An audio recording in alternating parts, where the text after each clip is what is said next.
সিলেটের গোলাপগঞ্জে ৫,০০০ টাকায় শুরু হওয়া কমলার নিলাম ডাক চলে প্রায় ২৫ মিনিট। অবশেষে ২ লাখ টাকা দামে বিক্রি হয় কমলাটি।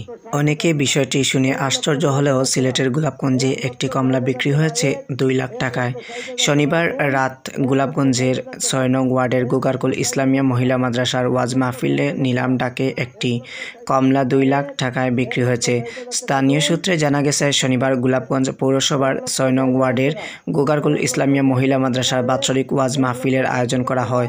ওয়াজ মাহফিলে অতিথি হিসেবে ছিলেন ভারতের আওলাদে রাসুল সাইদ আসজাদ আল মাদানী রহমতুল্লাহ আলাইহি। মাহফিল চলাকালে এলাকার এক প্রবাসী আসজাদ আল মাদানী রহমতুল্লাহ আলাইকে খাওয়ার জন্য একটি কমলা দান করেন।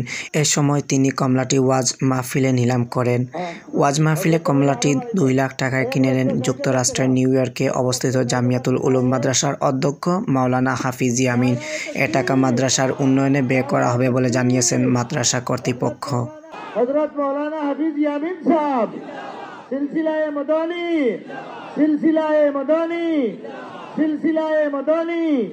खानदाने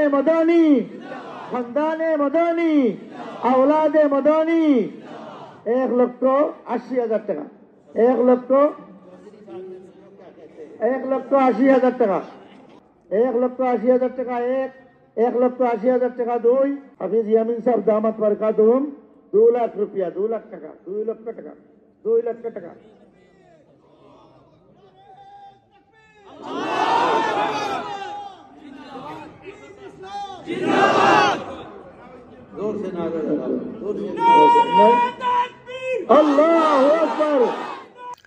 সিলেট থেকে হাবিবুর রহমান, GSTV নিউজ।